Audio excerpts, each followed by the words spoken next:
Hello everyone, সবাইকে স্বাগত Shubhra hair চ্যানেলে। আমি আবার চলে এসেছি আজকে আবার কিছু গল্প, কিছু আলোচনা আমি আমার বন্ধুদের সাথে করব এবং সারা দিন কি কি কাজ করি, কিভাবে আমার দিনটা যায়। আমার দিনটা এই জন্যেই প্রত্যেকবার বলি, কারণ আমরা সবসময় ভাবি একটা ক্যান্সার পেশেন্ট মানে তার নিজের জীবনে নতুন করে কিছু করার আর নেই। সে সবসময় বিছানা শয্যা হয়ে পড়ে থাকবে, সে নতুন করে কিছু ভাবতে পারবে না। এই জন্যই প্রতিদিনই বলি আমি আমার দিনটা আজকে সারা দিন কীভাবে কাটাই সেটা তোমাদেরকে জানাবো। দেখো সকালের সূর্যটা ভীষণ সুন্দর দেখতে লাগছে, সাথে এই যে আমার জিও এখানে ঘুরছে। আমি সকালে একদম রেডি হয়ে ছাদে চলে এসেছি, যে সকালে আমার ছাদ থেকে আমার বাড়ির চারপাশের ভিউটা কেমন লাগে সেটা তোমাদের দেখানোর জন্য।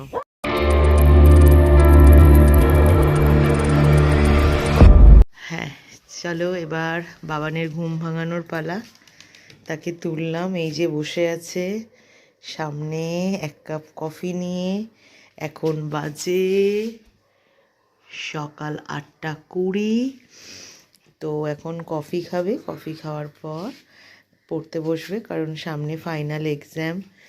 তো দেখো কফি খেতে বসেও ঝিমাচ্ছে, ঘুমাচ্ছে, কত কিছু চলছে, কত কিছুর মধ্যে দিয়ে চলছে।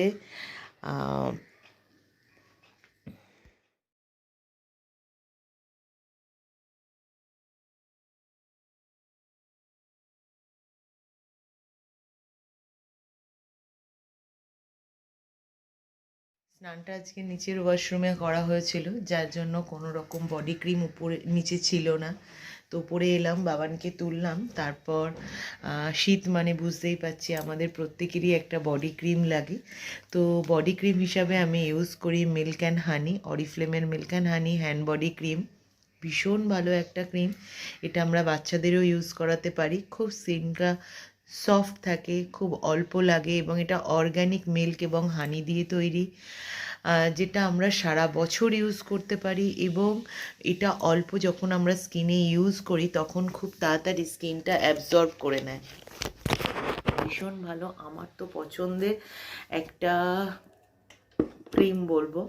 তো সেক্ষেত্রে আমি এটা ইউজ করি এবং আমি এটা শেয়ার করলাম।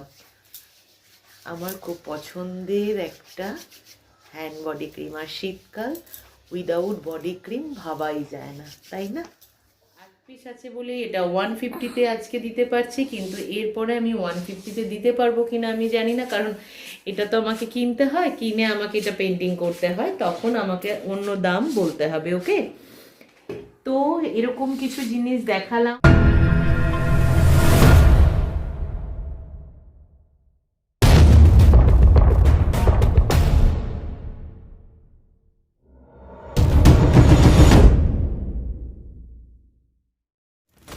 তখন ব্রেকফাস্ট করার পর কিছুটা রেস্ট নিলাম। আফটার ব্রেকফাস্ট একটা পেজ থাকে, সেটা নিলাম।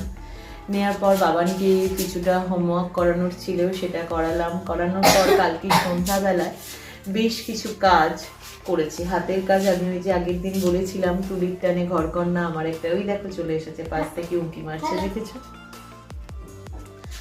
তো সেখানের কিছু কাজ কালকে আমি নতুন করেছি। আজকে আমি চাই আমার বন্ধুদের সাথে এগুলো শেয়ার করতে। সেই শেয়ারিংয়ের মধ্যে কি রয়েছে দেখো, রয়েছে একটা সুন্দর কফি মাগ। আমার খুব ফেভারিট জানো তো অপরাজিতা ফুল। আমি অপরাজিতা ফুলের একটা কফি মাগ বানিয়েছি, আরেকটা বানিয়েছি শিউলি ফুলের একটা কফি মাগ। দেখো শিউলি ফুলের একটা কফি মাগ বানিয়েছি। কালকে সন্ধ্যাবেলাটা বাবানকে পড়াতে বসেছিলাম, পড়াতে বসে পুরো সন্ধ্যাটা আমি কাজে লাগিয়েছি। আর দেখো সাথে কি করেছি, একটা এটা 4টে কাপ বানিয়েছি, সরি 4টে না 5টা, আরও একটা বানিয়েছি এটা। বন্ধুরা এগুলো আমি বানিয়েছি আমার তুলির টানে ঘরকন্নার যে বিজনেস জায়গাটি রয়েছে সেই প্ল্যাটফর্মের জন্য। আমার ব্লগ তোমরা যারা দেখছো, তোমাদের যদি কারোর ভালো লেগে থাকে অবশ্যই আমাকে কমেন্ট করো। তোমরাও কিন্তু চাইলে তোমাদের টেবিলে এই সমস্ত জিনিস রাখতে পারো। আরেকটা দেখো, সবসময় বড় কাপ ভালো লাগে না, তার জন্য একটা ছোট্ট কি মিষ্টি, এটা তো আমার ভীষণ পছন্দের জানো তো। আমার তো মনে হচ্ছে এটা আমিই নিয়ে নিই, এটা আমি আর কাউকেই দেবো না।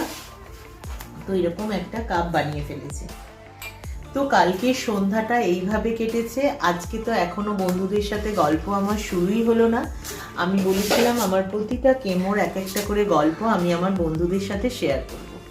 তো এবার চলে আসি সেকেন্ড কেমো।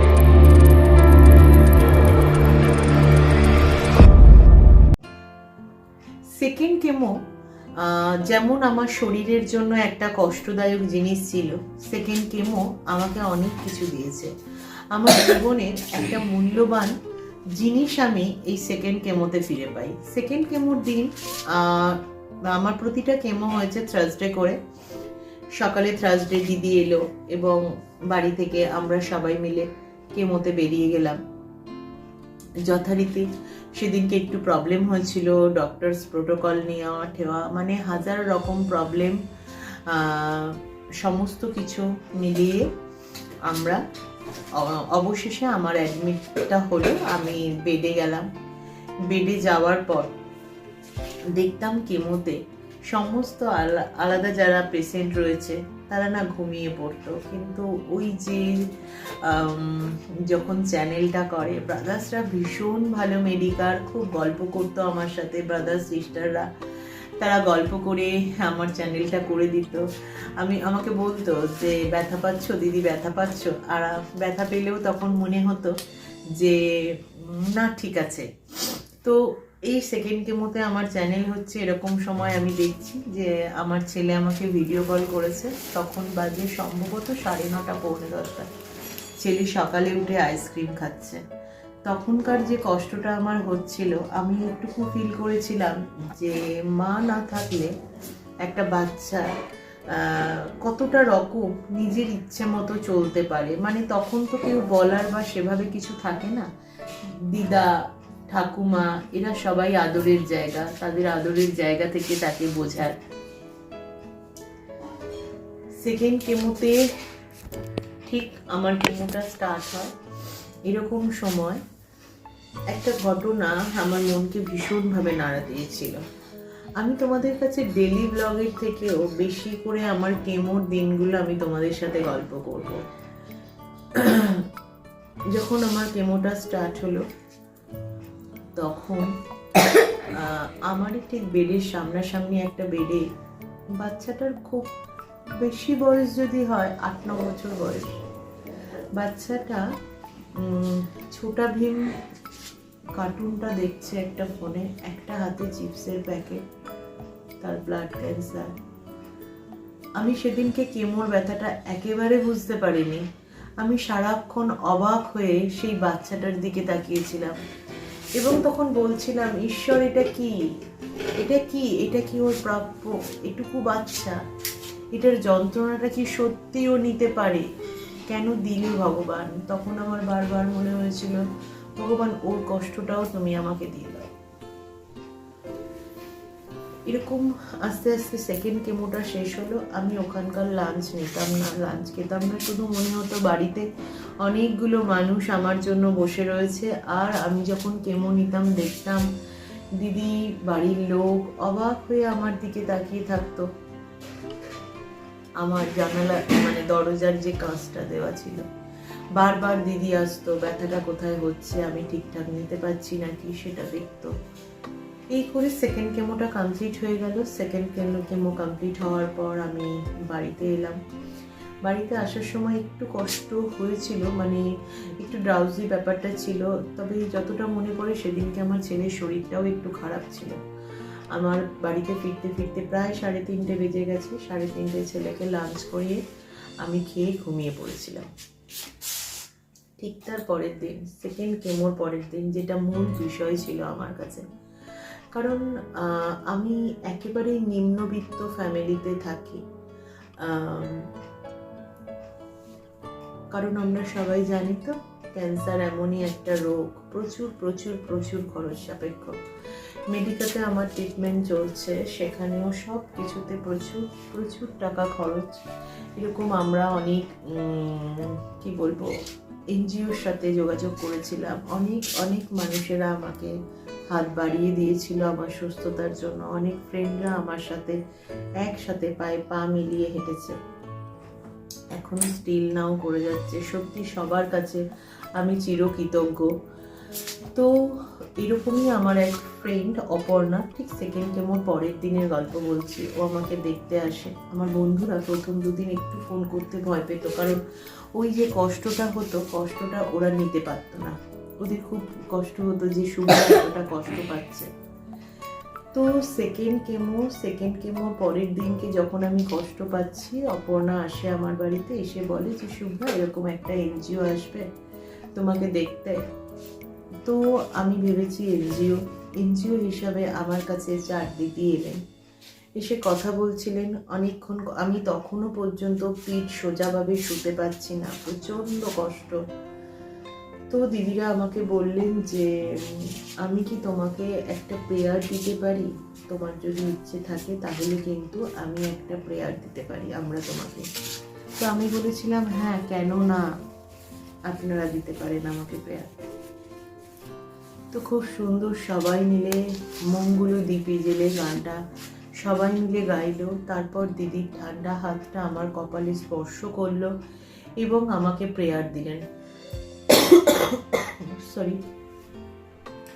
এবং প্রেয়ার দেওয়া, তারপর দিদিরা আমাকে অনেক কিছু বোঝালেন, মানে এটুকু বললেন যে আমরা কোনো এনজিও না, আমরা প্রভুর কাছ থেকে আমরা এরকম খ্রিস্টানজলি পরিবারের, যেখান থেকে আমরা তোমাকে প্রেয়ারটুকু দিতে পারি এবং সেখান থেকে প্রভুকে তোমার কাছে দিতে পারি, প্রভু তোমাকে নিশ্চয়ই আরোগ্য লাভ করাবে। সেই থেকে আমি প্রভুর দাস হলাম, প্রভুকে বাবা হিসাবে মানি এবং প্রতিটা মুহূর্তে প্রভু মনে হয় আমাকে পথ দেখায়। প্রতিটা মুহূর্তে, সেদিনকে প্রতিটা কথা। এর আগেও আমি এরকম সংগঠন আরও দুবার আমার কাছে এসেছিল, বাট আমার ধৃষ্টতার জন্য আমি প্রভুকে পাইনি।